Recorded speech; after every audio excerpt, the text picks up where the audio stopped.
இந்த தேவையில்லாத ஆணி அப்படிங்குவாங்கல்ல, அந்த மாதிரி எதுக்காக இந்த இப்போ வந்து கதையில் ஒரு வில்லியை கூட்டு வரோம் அப்படின்னு சொல்லிட்டு பாக்யலட்சுமி சீரியலில் திருப்பி கமலாவை கூட்டு வந்து அவங்கள நோகடிக்கிற மாதிரி பேச வைக்கிறதெல்லாம் கொண்டு போகிறாங்கன்னு தெரில.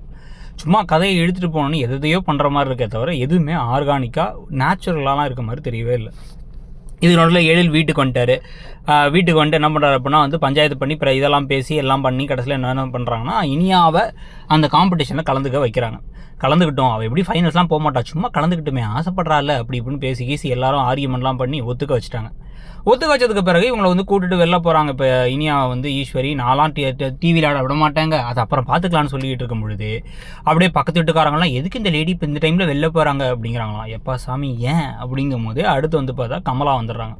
உங்களை பார்த்து பேசணும்னு நினச்சேன், என்ன இப்போது ஹஸ்பண்ட் இறந்ததுக்கப்புறம் தான் ரொம்ப பிரகாசமாக இருக்கீங்க, ட்ரெஸ் எல்லாம் சூப்பராக இருக்குது, இவங்களும் உங்கள் ஹஸ்பண்ட் இறந்துருக்காங்க, இவங்க பொட்டு வச்சு நல்லா பளபளன்னு தான் இருக்காங்க, ஆனால் இவங்க அவங்கள பற்றி பேச வேண்டியது.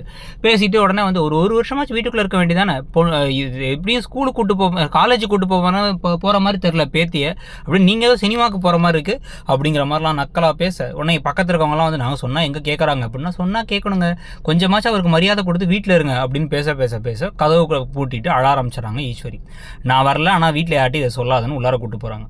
கூட்டு போனதுக்கப்புறம் என்னாச்சுன்னு கேட்டால், இல்லை எனக்கு கொஞ்சம் உடம்பு சரியில்லை, நீ போய் ட்ராப் பண்ணி எழில்கிட்ட சொல்ல, எழில் நான் ஹாஸ்பிட்டல் போகலாமான்னா அதுவும் வேணான்ட்டாங்க. இதுக்கு நடுவில் வந்து இப்போ அந்த ஷெஃப் வந்து சூப்பராக சமைக்கிறாராமா, அப்புறம் காசு மிச்சம் பிடிக்கிறதுக்கு எண்ணெயும் நெய்யும் கலந்துடலாங்கிறாரு, அரிசி அதிகமாக போட்டு சிக்கனை கம்மி பண்ணலாங்கிறாரு. இந்த அளவுக்கு எப்படி வேலைக்கு சேர்த்தோன்னு யோசிக்கல இன்னும் பாக்கியா. அவங்கள்ட்ட வந்து அவர்கிட்ட ஸ்ட்ரிக்டாக மட்டும் பேசிக்கிட்டு இருக்காங்க, தரமான பொருட்கள் தான் கொடுக்கணும் அப்படின்னு சொல்லிட்டு. இந்த பிரியாணி ஆர்டரில் ஏதோ பெரிய பிரச்சனை வரப்போகுதுங்கிறது தெரியுது.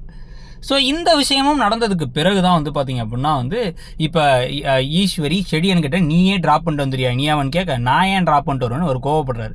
அவள் பேசாமல் பஸ்ஸில் போயிருப்பா, நீங்களும் தாத்தாவும் பண்ண வேலைக்கு நான் காலைல சாயங்காலம் ஒரு டிரைவர் வேலை பார்ப்பேனா அப்படின்னு கோவப்பட இதை வச்சே ஒரே சண்டைகளும் சச்சரவுகளுமா ஓடிட்டு இருக்கு.